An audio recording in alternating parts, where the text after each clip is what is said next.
தமிழ் சினிமாவின் தவிர்க்க முடியாத முன்னணி நடிகையாக வலம் வந்தவங்க தான் ஜெயலலிதா அம்மா. அன்னையில இருந்து இன்னைக்கு வரைக்கும் அவங்கள எல்லாருமே பல விதத்துல ரசிச்சுட்டு இருக்காங்க. ஜெயலலிதா நடிச்சிட்டு இருந்த சமயத்துல நடந்த ஒரு சம்பவம். எம்ஜிஆரும் ஜெயலலிதாவும் உயிரோட இருந்தபோது வெளிவராத பல கதைகள் இப்ப வெளியில வருது. 40 வருஷத்துக்கு முன்னாடி நடந்த ஒரு சம்பவம். ஜெயலலிதா சோபன் பாபு ரிலேஷன்ஷிப் பத்தி நிறைய தகவல்கள் தான் இப்ப வெளியில வந்துட்டு இருக்கு. ஜெயலலிதாவே அந்த ரிலேஷன்ஷிப் பத்தி மறைச்சதில்ல. சோபன் பாபுவுடன் கோயிங் ஸ்டேன்னு ஓப்பனா பேட்டி கொடுத்திருந்தாங்க. ஜெயலலிதாவோட போயஸ் கார்டன் வீட்ல சோபன் பாபு வந்திருக்கிற மாதிரியும், அவங்களுக்கு ஜெயலலிதா சாப்பாடு பரிமாறி இருக்கிற மாதிரியும், அதுக்கப்புறம் மாடியில இருந்து சோபன் பாபுவுக்கு கையசைத்து வழி அனுப்புன மாதிரியும் நெறைய போட்டோஸ் இருக்கு. இதெல்லாம் நடந்தது 1978ஆம் வருஷம். அப்ப அவங்க அரசியலுக்குள்ள வரல. எம்ஜிஆர் அப்பதான் முதல் முறையா தமிழ்நாட்டு முதலமைச்சரா இருந்த காலகட்டம். அந்த சமயத்துல ஜெயலலிதானாலே எம்ஜிஆரோட ஆளுங்கிற இமேஜ் தான் எல்லாரும் மனசுலயும் இருந்துச்சு. அப்போ சோபன் பாபு கூட இருக்கிற நட்புங்கிறது எல்லாருக்கும் ஒரு ஷாக்கிங் நியூஸ் தான். ஆனா இந்த ஜெயலலிதா சோபன் பாபு உறவு அதிக காலம் நீடிக்கல. சீக்கிரமாவே உடைஞ்சு போயிருச்சு. ஜெயலலிதா எவ்வளவு துணிச்சலான பெண்மணின்னு நமக்கு எல்லாருக்குமே தெரியும். அவங்களுக்கு சினிமா மேல அதிக ஆர்வம் இருந்ததில்ல. படிப்பு தான் அவங்களோட விருப்பமா இருந்தது. ஆனா குடும்ப சூழல்னால அவங்க சின்ன வயசுலயே நடிக்க வேண்டியதா வந்துருச்சு. ஜெயலலிதாவை பார்த்த எம்ஜிஆர் அவங்கள ரொம்பவே புடிச்சு போய் எம்ஜிஆரோட எல்லா படத்துக்கும் ஹீரோயினா ஆக்கிட்டாரு. 1965ல எம்ஜிஆருக்கு 48 வயசு இருக்கும்போது ஜெயலலிதாக்கு 18 வயசு இருக்கும்போது தான் 1000ல் ஒருவன் படம், அதாவது இவங்க 2 பேரும் முதல் முறையா ஜோடியா நடிச்ச படம் ரிலீஸ் ஆச்சு. 1000ல் ஒருவனுக்கு அப்புறம் தொடர்ந்து படங்கள் முகராசி, கன்னித்தாய், சந்திரோதயம்னு வரிசையா எம்ஜிஆர் கூட ஜோடியாவே நடிச்சிட்டு இருந்தாங்க. இது என்னாச்சு, கடைசியா எம்ஜிஆரோட ஆஸ்தான ஜோடிங்கிற பட்டமே இவங்களுக்கு வந்துருச்சு.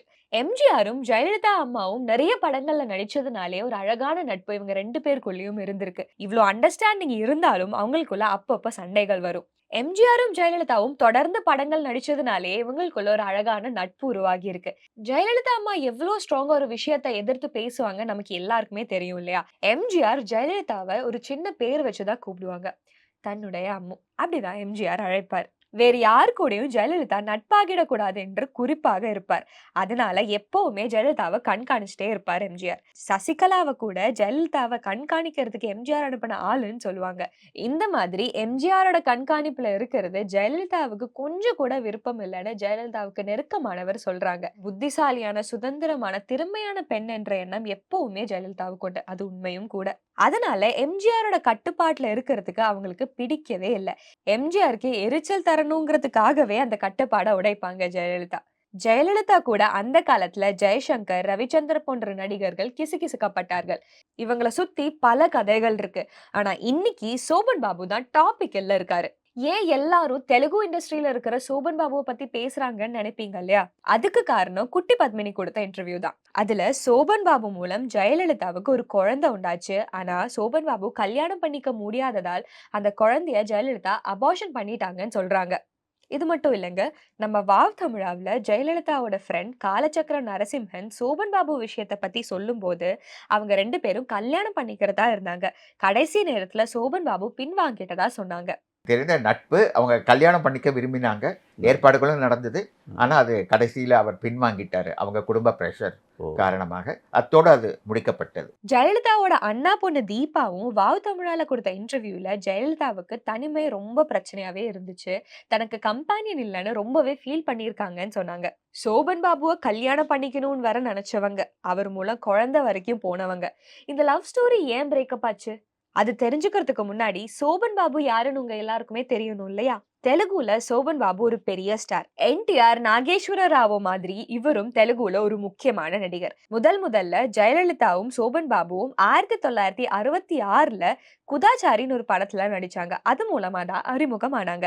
ஆனா அப்ப சோபன் பாபு படத்துல செகண்ட் ஹீரோ, கிருஷ்ணா தான் ஹீரோ. அதுக்கப்புறம் 7 வருஷம் கழிச்சுதான் டாக்டர் பாபு படத்துல ஜெயலலிதாவும் சோபன் பாபுவும் ஜோடியாக நடிச்சாங்க. இது 1973. அப்போ சோபன் பாபுவுக்கு 36 வயசு, ஜெயலலிதாவுக்கு 25 வயசு. 2 பேரும் அந்த ஷூட்டிங் ஸ்பாட்லயே நல்ல நட்பாகிட்டாங்க. சோபன் பாபு பிஎஸ்சி படிச்சவர். நிறைய ஆங்கில புத்தகங்கள்லாம் படிப்பார். ஜெயலலிதா கூட நிறைய புத்தகங்கள் படிப்பாங்கன்னு நமக்கு தெரியும். இந்த நட்பு தான் 1978ல திருமணம் வரைக்கும் போயிருக்கு. ஆனா ஜெயலலிதா சோபன் பாபு திருமணம் நடக்கல. அதுக்கு நிறைய காரணங்கள் சொல்றாங்க. சோபன் பாபுவுக்கு 20 வயசுலயே திருமணம் நடந்துருச்சு. மனைவி பேரு சாந்தகுமாரி. சோபன் பாபுவுக்கு 4 குழந்தைகளும் உண்டு.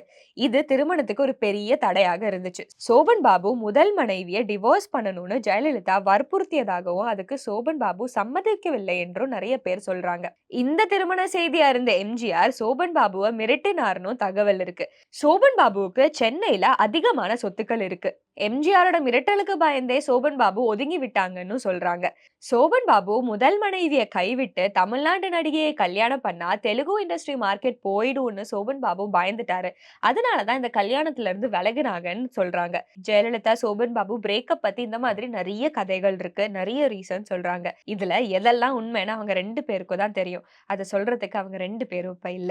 வெளியே இருந்து பார்க்கும்போது ஜெயலலிதா அம்மாவோட வெற்றி தான் நமக்கு தெரியுது. ஆனா அவங்களோட வாழ்க்கையில ஒவ்வொரு கட்டத்திலயும் ஒவ்வொரு கஷ்டங்கள் அவங்க நேரிட்டு இருக்காங்க. அவ்வளவு ஈஸியான பயணமா இருந்ததில்ல. பல தடைகள், மன கஷ்டங்கள், ஏமாற்றங்கள், தியாகங்கள், வெறுப்புகள் இதையெல்லாம் தாண்டி தான் ஜெயலலிதா அம்மா வந்திருக்காங்க. தன்னை ஒரு இரும்பு தலைவியா, புரட்சி தலைவியா நிரூபிச்சிருக்காங்க. அதனாலதான் இன்னைக்கும் அவங்கள மக்கள் கொண்டாடுறாங்க, மறக்காம இருக்காங்க.